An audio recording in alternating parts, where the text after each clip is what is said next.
So hello guys welcome to my channel होइन। अनि अब हामी चाहिँ अब नेक्स्ट सीमा आउन सक्ने जति पनि म्याथ क्वेसन्सहरू छ अब त्योहरू चाहिँ हामी अब कुनै एउटा नर्मल क्वेसन्सहरू जुन अब इजिली गर्न सकिन्छ त्योहरू चाहिँ हामी प्र्याक्टिस गर्छौँ होइन। र जुन हाम्रो योपालिको सीमा जुन इजी इजी क्वेसन आयो त्यस्तो क्वेसनहरू पनि हामी गर्छौँ। त्यसको लागि मैले चाहिँ अब यो क्यानभास एप खोलेँ अनि अब हामी क्वेसनहरू चाहिँ प्र्याक्टिस गर्छौँ है। जस्तै फर्स्ट क्वेसन चाहिँ अब हाम्रो कस्तो थियो भन्दाखेरि फर्स्ट क्वेसन चाहिँ हाम्रो कस्तो थियो योपालिको भन्दाखेरि चाहिँ अब हाम्रो क्वेसन चाहिँ अब कस्तो थियो भन्दाखेरि अब जस्तै फर इक्जाम्पलको लागि क्वेसन चाहिँ हाम्रो म्याट्रिक्सवाला थियो है। सो फर्स्टमा हामी गर्छौँ म्याट्रिक्सवाला क्वेसन। म्याट्रिक्सवाला क्वेसनमा चाहिँ कस्तो थियो भन्दाखेरि मैले जहाँसम्म थाहा छ होइन त्यसपछि यस्तो थियो 4 2 अनि जस्तै ल मानौँ यस्तै थियो 1 3 र अब 4 2 जा 8 भयो, 8 - 3 त यहाँ 5 हुने भयो नि त। र त्यस्तै अब हाम्रो नेक्स्ट हामीलाई त्यस्तै एक्जाम्पल जस्तै दिएको हुन्छ त्यसमा चाहिँ के थियो भन्दाखेरि यता 6 2 6 2 जा 12 भयो मानौँ अनि यता 4 2 थियो होइन। 6 2 जा 12 12 - 8 गऱ्यो भने चाहिँ हाम्रो कति हुन्छ 4 हुन्छ नि त त्यो थियो।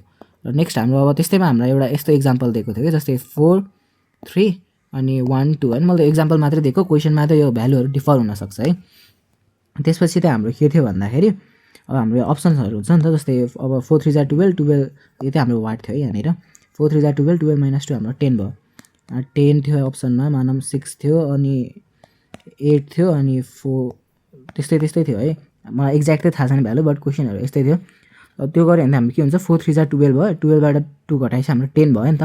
मतलब यसरी माथि यस्तो माथि र तलको चाहिँ हामीले इन्टु गरेको थियौँ र तल मतलब हरिजेन्टलको इन्टु गर्ने अनि फेरि भर्टिकलको इन्टु गर्ने अनि त्यसलाई माइनस गरिदियो भने ठ्याक्क एन्सर आउँथ्यो क्या।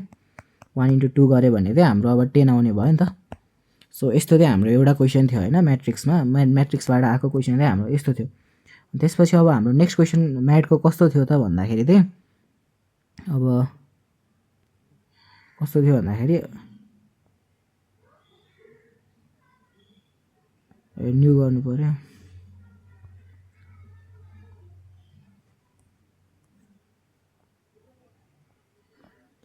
अब हाम्रो म्याट्रिक्सको नयाँ क्वेसन चाहिँ हाम्रो कस्तो थियो भन्दाखेरि चाहिँ हाम्रो नयाँ क्वेसन चाहिँ हाम्रो यस्तो थियो है। जस्तै फर इक्जाम्पलको लागि चाहिँ अब हाम्रो म्याट्रिक्सको अर्को 2 नम्बरवाला क्वेसन एउटा अझै मान्ने हो भने चाहिँ म्याट्रिक्स होइन हाम्रो क्वेसन चाहिँ उ थियो जस्तै 1 आवरमा सरी मतलब 1 डेमा मतलब जस्तै 2 डेमा चाहिँ टोटल अथवा 48 आवर्स दिएको थियो है क्वेसनमा। 48 आवर्समा चाहिँ हाम्रो लाइक घडीको चाहिँ 24 मिनट्सले बढ्छ अथवा 24 मिनट्सले ल्याग गर्छ अथवा त्यस्तै केही थियो क्वेसन भने। अब हाम्रो जस्तै हामीलाई दिएको थियो जस्तै मन्डे छ र मन्डेबाट डाइरेक्ट अब हामीलाई पुग्नु छ थर्सडे। मन्डेबाट थर्सडे पुग्नु छ अथवा त्यस्तै क्वेसन थियो। त्यसको मतलब अब मन्डेबाट अब ट्युसडे वेडनेसडे हामीले 2 दिन अझै जोड्नु पऱ्यो। एक दिनमा त 24 आवर्स हुन्छ र अब त्यसपछि अनि थर्सडेमा त अब मन्डेबाट ट्युसडे वेडनेसडे हुने भयो अनि थर्सडे फ्राइडे होइन सरी थर्सडे थिएन होला सायद फ्राइडे थियो है जहाँसम्म मलाई थाहा छ फ्राइडे थियो। मन्डेबाट सिधै फ्राइडे थियो मतलब अब हाम्रो 24 आवर्स थियो र 24 आवर्समा चाहिँ अब हामीले मतलब अझै 24 आवर्स जोड्नुपर्ने थियो कि क्वेसन। त्यसको मतलब त अब हाम्रो लाइक अब यो 24 मिनट थिएन यो सायद 12 मिनट थियो क्वेसनमा।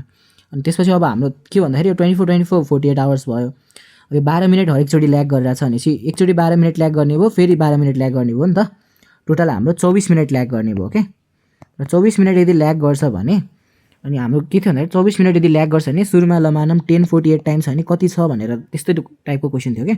त्यसमा हामीले 24 जोडिदिने अनि अब कति हुनुभयो 1048 मा 24 जोडेपछि अब 60 आवरको त सरी 60 मिनटको त 1 आवर हुन्छ भनेपछि अब 48 मा 12 जोड्यो भने 60 हुने भयो अझै 12 भनेपछि अनि समथिङ अराउन्ड 11 12 यस्तो चाहिँ हाम्रो एन्सर थियो है।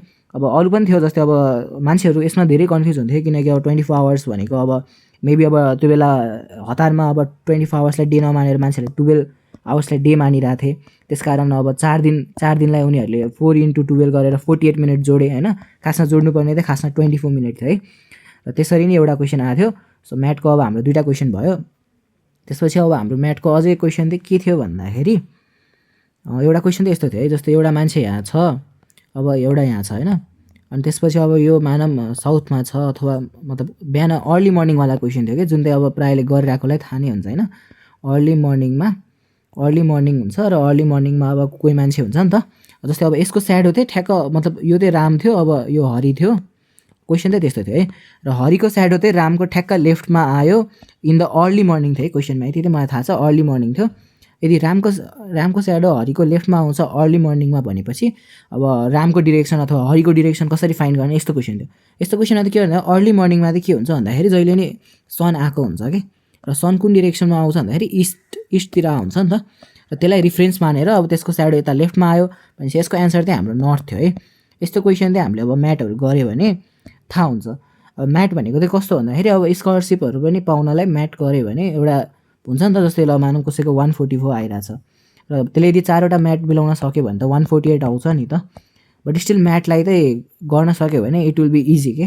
अब म्याट चाहिँ अब फिजिक्सहरू केमिस्ट्रीहरू बायोहरू जस्तो गाह्रो छैन नि त। अब तर मान्छेहरूको त्यही एउटा नेग्लिजेन्सले गर्दा चाहिँ म्याटमा अब कतिको 6-7 मार्क्स आएर नि स्कलरसिपहरू जान्छ होइन, प्रायः त 10-12 मार्क्स नै ल्याउँछन्, बट स्टिल सकिन्छ भने किन नगर्ने भन्ने कुरा हो नि त होइन। जस्तै अब बायोलोजीहरू पनि त अब पढ्न सकिन्छ भने किन नपढ्ने भन्ने जस्तो। सो यो गरेर हाम्रो टोटल 3टा म्याटको क्वेसन भयो है।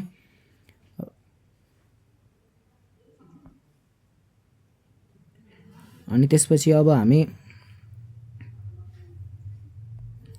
अब हाम्रो फोर्थ म्याथ क्वेसन चाहिँ कस्तो थियो भन्दाखेरि फोर्थमा म्याथको क्वेसन चाहिँ एउटा हाम्रो उवाला थियो क्या, डाइसवाला थियो।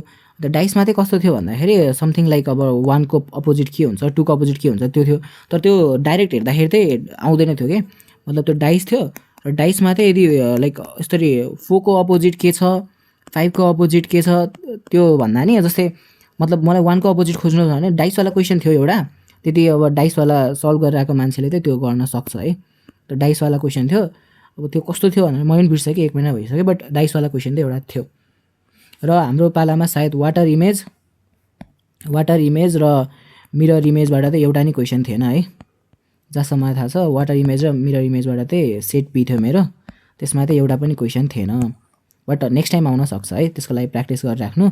वाटर इमेज मिरर इमेजबाट क्वेसन थिएन। अर्को भनेको डेट एन्ड टाइमबाट नि क्वेसन थिएन। अनि क्वेसन्सहरू त इजी आउँछ। अनि एउटा क्वेसन चाहिँ त्यो उवाला थियो, त्यो ऱ्याङ्किङवाला क्वेसन चाहिँ मेरो टाइममा एउटा आएको थियो। त्यसमा चाहिँ ऊहरूलाई ऱ्याङ्किङ गर्नु थियो, मान्छेलाई भन्दा नि त्यो फिजियोलोजीहरू अनि बायोकेमिस्ट्री एनाटोमी यो दिनमा हुन्छ भनेपछि अब एनाटोमीको अगाडि कुन दिन हुन्छ, बायोकेमिस्ट्रीको अगाडि कुन दिन हुन्छ, त्यो वाला क्वेसन चाहिँ थियो है एउटा। अनि अब त्योसँग गरेर हाम्रो 5वटा क्वेसन भयो। अब हाम्रो नेक्स्ट क्वेसन चाहिँ कस्तो थियो भन्दाखेरि म्याथमा जस्ट एउटा बेसिक थियो क्या, मतलब हुन्छ नि त, जस्तै त्यो के अरे ग्रुपिङबाट थियो सायद एउटा क्वेसन है, ग्रुपिङबाट जस्तै फिगरहरूलाई चाहिँ ग्रुपिङ गर्नु थियो। र फिगरहरूलाई ग्रुपिङ गर्न चाहिँ इजी नै हुन्छ कि, जस्तै अब एउटामा क्रस छ भने अर्कोमा नि क्रस भएकैवाला खोज्नु पऱ्यो होइन। जस्तै अब ट्रायङ्गल भएपछि ट्रायङ्गलमा नि हाम्रो क्रसै खोज्नु पऱ्यो, त्यस्तो टाइपको एउटा क्वेसन थियो। त्यस्तो क्वेसनहरू चाहिँ गर्न सकिन्छ सायद। मेरो चाहिँ मलाई लाग्छ म्याथमा 18 अथवा 19वटा मिलाएको थियो आउट अफ 20 है इन दिस सी। र मैले म्याथ अराउन्ड 30 मिनट्समै भएको थिएँ, किनकि मैले अरू गर्न हल्का टाइम लागेको थिएँ र हल्का नर्भस पनि भएको थिएँ, त्यस कारण है। अब मैले त योपालि 5वटा जति म्याथ क्वेसन गरेँ। अब भिडियो पनि 8 मिनट्स 9 मिनट्स भइसक्यो। अब इफ नेक्स्ट भिडियोको लागि चाहिन्छ भने चाहिँ पार्ट 2 पनि म ल्याउँछु, यदि कमेन्टहरू हेरेर।